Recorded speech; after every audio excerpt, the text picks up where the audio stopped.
জগন্নাথ দেবের স্নানযাত্রা উপলক্ষে আজ এক অনন্য দৃশ্যের সাক্ষী রইল জলপাইগুড়ি শহর। তেলিপাড়ার মদনমোহন মন্দিরের উদ্যোগে ধর্মীয় ভাব গম্ভীরতায় অনুষ্ঠিত হল বিশেষ কলস যাত্রা।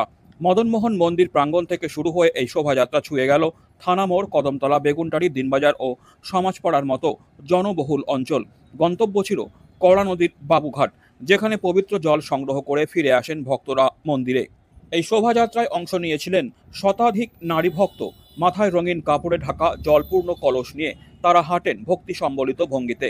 জনপদের রাস্তা যেন হয়ে উঠেছিল এক চলমান প্রার্থনার দৃশ্য। উল্লেখযোগ্যভাবে এই কলস যাত্রা আয়োজন করে শিলিগুড়ি ইস্কন বিভাগের অনুমোদিত জলপাইগুড়ি ইস্কন নামহট্ট ও স্থানীয় মদনমোহন মন্দির কমিটি।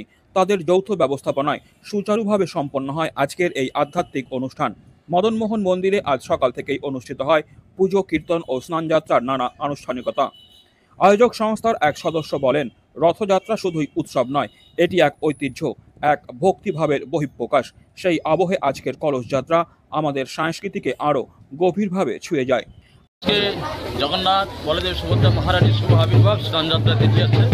এই উপলক্ষে আজ শ্রী রাধা মদনমোহন মন্দির প্রাঙ্গণে মহা অভিষেক এবং আমাদের যে নতুন মন্দির হয়েছে, মন্দিরে আমাদের মদনমোহন বিগ্রহ প্রতিষ্ঠা হবে, সেই উপলক্ষে আজকের এই মহৎ অনুষ্ঠান। এর আগে গড়িয়া মঠে হয়েছে, বিভিন্ন সংস্থা থেকে হয়েছে, তা আমাদের আন্তর্জাতিক কৃষ্ণ ভাবনায়িত সংঘ তথা ইস্কন এবারই প্রথম জলপাইগুড়িতে রথযাত্রা করছে, ইস্কন রথযাত্রা মদনমোহন মন্দির থেকে।